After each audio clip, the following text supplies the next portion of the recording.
Critical Role just dropped the most juicy lore bomb I think they have in quite a long time, and it's linking back to a campaign that we have all been waiting for, EXU the Calamity, coming May 26th.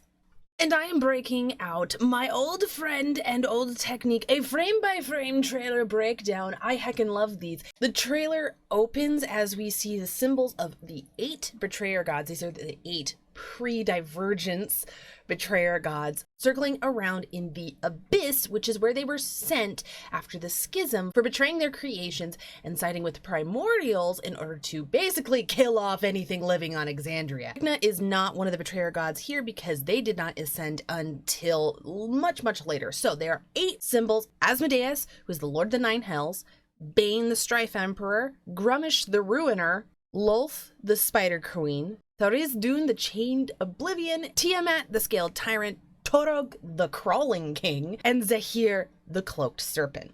All 8 of these gods plotted an attempt to get through their banishment in the abyss. If we compare this to a frame from Exandria: An Intimate History, which if you have not watched, I 10 out of 10 recommend, of the prime deities, who are the gods that sided with their creation and attempted to banish the primordials that were literally destroying everything. This plane is called the Abyss. At this point in the trailer, Matt's voice is saying, "What mighty hands now turn the age's wheel," telling the story of how the betrayer gods are attempting to turn the wheel of time to their favor as godly grace gives way to mortal foe. The betrayer gods are then seen shifting into another plane of existence and now are circling Exandria once again, much like we saw in the Foundation animation in Exandria: An Intimate History. Our champions have fallen prey to comfort. This is a transition to a floating city, which is held aloft by brimstone. We can't quite see all of it. It's possible that this is Aor, but Aor was not the only floating city in Exandria. I have a feeling that this is where this mini campaign is actually going to take place, on a floating city, as dire children chase the matron's wake. This is in reference to the matron of Ravens challenging the god of death, beating the god of death, and ascending to become the new god of death. The matron of Ravens was unhappy with how the god of death was handling things as a mortal, and she decided that she wanted to become the goddess of death in their stead, and she concocted an entire spell that allowed her to ascend into godhood and take over. This happened in the Age of Arcanum, and the onset of the Calamity happened when Vespanclorus used essentially the same magics that she did in order to release the betrayer gods out of the abyss and bring them back into Exandria. This is when we hear our beloved Abria Iyengar's voice. Cities soaring, framed by ebbing stars, shake against the echoes of an old hunger. The echoes of an old hunger, I can only assume, is maybe the echoes of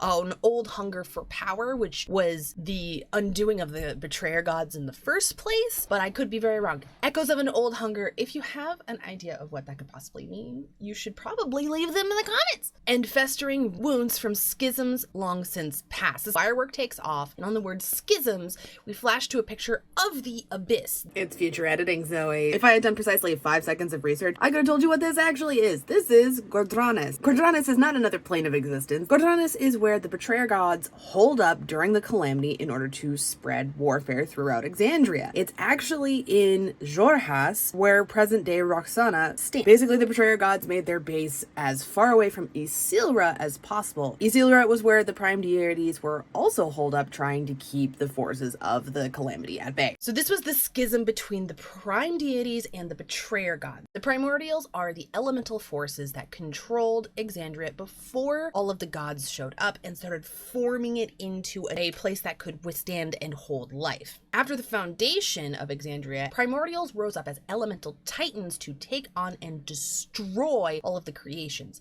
The prime deities wanted to stick around and tried to keep the primordials at bay. Meanwhile, the betrayer gods wanted to just abandon Exandria altogether and allow it to fall into chaos and go start over somewhere else. Because of this, there was a schism, and now you have the prime deities and you have the betrayer gods. After this, the betrayer gods were sealed away in the abyss for their crimes. We then shift back to the floating city, and there's fireworks going off, and you can kind of see some flying creatures coming into view as well. Abria's voice then says, "Surely they knew of distant future reckons." We then flash to the destruction of Vasselheim.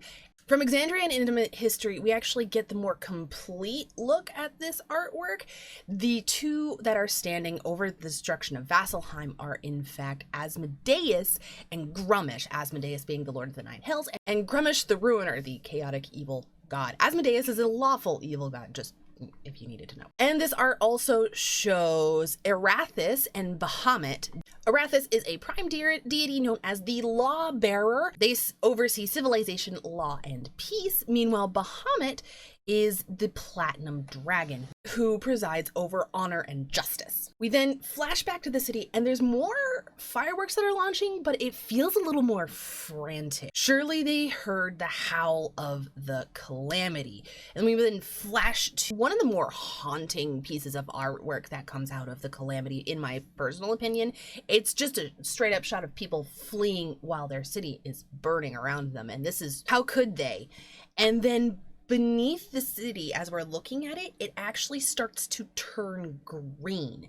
And then we get a new voice, and this is the voice of Brennan Lee Mulligan, who is the Dungeon Master for Dimension 20. If you've been around in Critical Role, you've probably seen him a couple of times. He was actually very recently on an Elden Ring one-shot. Brennan Lee Mulligan is a very accomplished DM in his own right, and it's so exciting to see him finally get to come on for Critical Role. And coming in for Critical Role at such a interesting campaign. Like, this is something people have been asking for a very long time. He says the wheel must always spin, and at this point a green firework launches from the middle of the city, and we flash to this picture. This is Vespanclorus. He is the mortal responsible for releasing the betrayer gods upon Exandria and starting the calamity. He is the one who was able to pull them out of the abyss, and it is in fact rumored that he is still a thrall of Asmodeus and hasn't had control over his own thoughts and actions ever since he performed this divine ritual. It's me again, because filming Zoe didn't do her proper research. It is official art of Ioun battling Tharizdun by Wesley Griffith. Big toothy maw, big scary thing is Tharizdun pretty much consistently. We have two back-to-back artworks of gods battling Tharizdun. I wonder if I need to do a deep dive into Tharizdun and see how much of a problem this guy was, because we see rumors of him coming back in campaign 2. This is official artwork of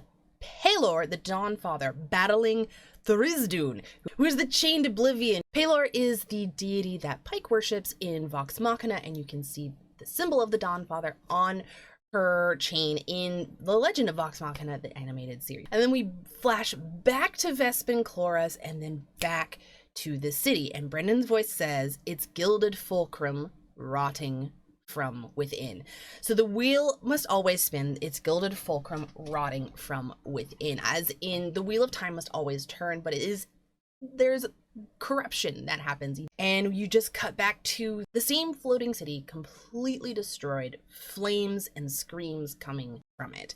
It's important to note that during the calamity, all mortal settlements were destroyed. In fact, only a third of mortals actually survived the calamity before the prime deities finally created the Divine Gate and stepped back from Exandria. This is a time that is called the Divergence, and this is when all deities left Exandria. In the description of the video on YouTube, which of course will be linked in the doobly-doo, it says Game Master Brennan Lee Mulligan. This confirms that yes, Brennan is going to be the Game Master for this. Ooh, yay. Players Louise Carrazzo, Abria Iyengar, Marisha Ray, Sam Riegel, Travis Willingham, and Lou Wilson as 6 distinguished heroes from the Age of Arcanum uncover an insidious corruption beneath the city they've sworn to protect. This is a story where Exandria's greatest heroes could not or would not see the truth before it was too late, as an inevitable calamity neared. The corruption underneath the city, as we see the broomstone in that last shot turn from blue to green. Green also being tied to Vespanclorus, with that green firework launching. It's the only green firework that launches, and the green coming up from the broomstone within. My guess is that this is going to be taking place in a floating city, and there might have to go stop Vespin. maybe not, because Vespin happens. Like, there's no way they can get there and, like, change history. Vespin has to happen. So it might be something else, a symptom of Vespin's plot. There be some demonic activity happening underneath this floating city. But Vespin has to happen. I don't see Brennan pitting everybody up against an inevitability. That would be my best guess. So at first, I was thinking that maybe this is going to be the last Friday of every month thing that we get. So it would be spread out over 4 months. This last Thursday of every month is a new thing for Campaign 3, giving Matt and the players enough time to kind of relax and settle in and get their notes figured out, and allowing Matt to work through some storytelling. This is actually going to happen weekly. So the release schedule of this is going to be May 26th, June 2nd, June 9th, and June 16th. That is a whole month off. We'll probably get more of an idea on why Campaign 3 needs to take a 4-week hiatus later. If you're interested in another frame-by-frame breakdown, you should click here. This is me breaking down the Wizards Unite trailer, calling all wizards down frame by frame from 3 years ago on a game that doesn't exist, but you know, it might be entertaining. So I'll see you in a little bit.